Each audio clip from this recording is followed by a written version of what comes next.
Hello and welcome to another video in this series that doesn't have a name.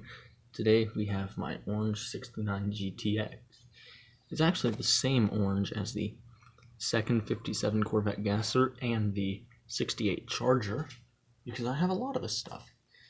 And now let's just talk about this a bit. I tried some new things with this one. For the trim, I used some aluminum foil tape. Just put it on and cut it off to make the trim. And in some spots it worked pretty well, like along the trim that runs the length of the body. It worked pretty well, I think, and so did it on the back window. But then around the front windows it kinda went downhill a bit. But that's enough talking about that, really, so let's see if I can't get you an interior shot, which I am very doubtful I will be able to. You can kind of see a little bit in there, though. There's not really anything in there. There's, what, 2 seats, a shifter, a steering wheel, and a dashboard. There's nothing in it. Got the wheelie bar back there and the huge tires on this thing. I ran a single brake line because the front one didn't want to work with the big Hemi in there. So you can follow that back there, and I just kind of tuck it up there to show that I was lazy. Nice wheelie bar, though. The wheelie bar went together pretty well on this kit. And the headers fit pretty dang nicely.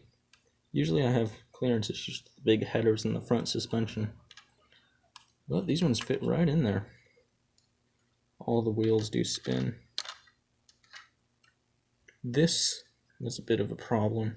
I had issues with getting it to fit. I wound up having to cut it and then put it over the cross member. And it was a little bit of a pain, but nothing too bad. The grill up here I think turned out very nicely. Some nice headlights on there. Got a nice Plymouth badge right there. And then we can talk about the engine bay, which I spent way too much time in.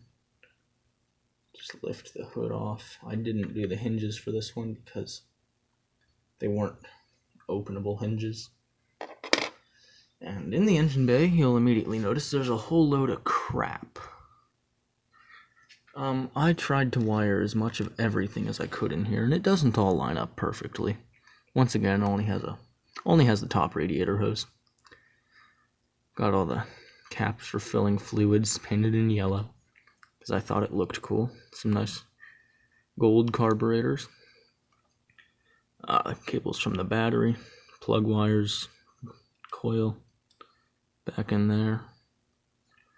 Spent a bit too much time doing this, but overall, I don't think it turned out badly. It's a bit difficult to see some of the wires against the chrome.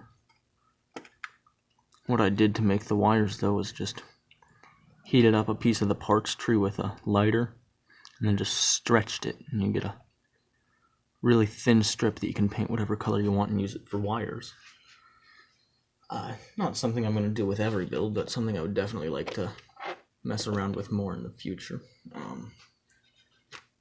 This one does have a license plate. Too fast. And that's really all there is to this build. I'll try to get you a shot to the rear window as I end this video. The paint turned out really shiny. I used an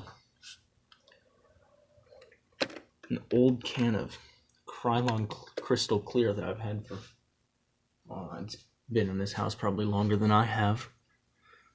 But overall, this is a nice kit. I really enjoyed building this one. I didn't have any fitment issues. All the parts molding was pretty nice. And I do want to build another one. Not soon, but eventually.